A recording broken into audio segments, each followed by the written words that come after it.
Guiding and fishing are two totally different things. And so if you actually enjoy the craft of guiding, you enjoy being around people, and you enjoy obviously the fishing, then it's kind of one of those jobs that checks a lot of boxes.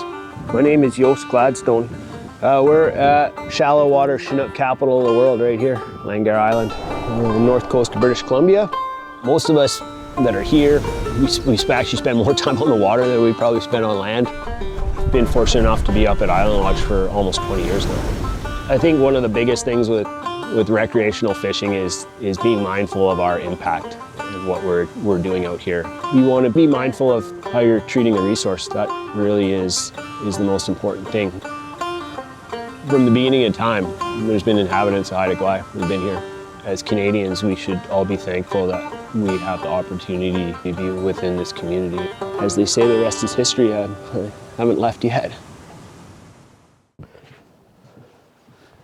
If people haven't fished this style before, it's called motor mooching. So you're mooching these rods, you're using the boat to run the gear.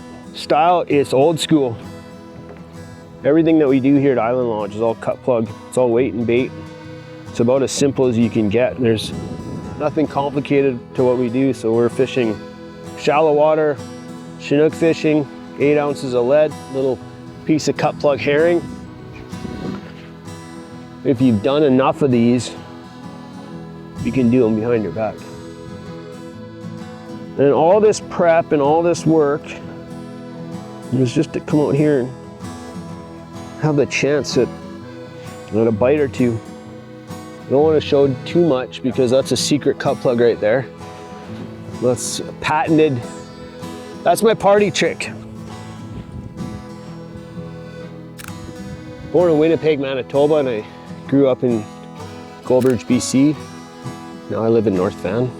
My wife and my 2 little kids. Ever since I was little, I was always crazy about fishing. Probably 5 or 6 years old, I got the fishing bug. Grew up on a little lake, and there's trout fishing out front. And I always like to gamble at fishing. Fishing to me is much more the pursuit than the sort of the final catch. And that was always the case even since I was little. And then I was always just into it. It was one of those things that I enjoyed. I started off in Rivers Inlet as a dock rat in the mid-90s.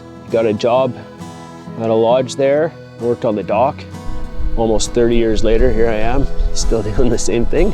But yeah, I started guiding the year after that there, and then came up to Haida Gwaii, came to Island Lodge almost 20 years ago now.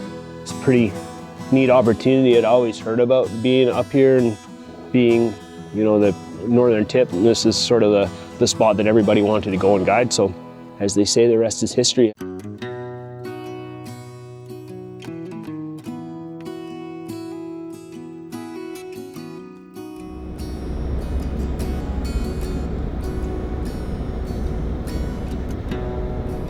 Chums and coves in there.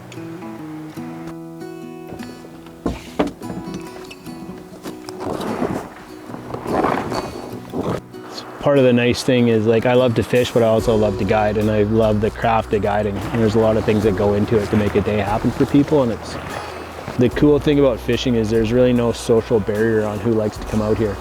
And I think that's one of the things that, for me, guiding doesn't get boring. There's always some new character coming through the chute that you're dealing with, and you get to meet just a whole ton of people from all different aspects of life. Actually hooking fish and catching them and holding on to them doesn't have the same appeal to me now as it used to, and there's nothing wrong with that. I think I just kind of got to the point where I just enjoy the pursuit. I enjoy that little bit where it's you're out there and you're waiting for that first little grab, and there's a sense of accomplishment to get people either introduced or get them stoked on fishing, or have them have a day out here, whether they catch a fish or not, just something that they get to experience, and it's fun to be part of that experience. But this style of guiding is much more difficult than ocean guiding, I find. The saltwater fishing is a little bit contained. Everyone's on a boat, everyone's within earshot. You can yell at anyone that's close by, but with this, there's a lot more coaching that goes into the day, because the rod's in the angler's hand and you're walking them through what they should be doing. Some people get it, some people are just fishy and you can just see it right away, and other people aren't. But That's sort of our job out here guiding is talking people through how to fish a bit of water. Guiding values. You're showcasing this little portion of the world to a lot of people that wouldn't see it any other way. And to do that in a respectful manner for the resource is important. And also in a respectful way to local communities that were here a lot longer than we've been here is important. And it's something that I certainly value. I would say that Island Lodge would value it. That goes for guiding at home as well. And so it's one of those things where people that are lucky enough to work on the water, I think, find this like great amount of peace and sort of happiness being out here, which is something that that's why people come here, just to get on a boat, sit there, stare off at the horizon for an afternoon, and it's one of those things that we get to do every day, so I'm pretty lucky.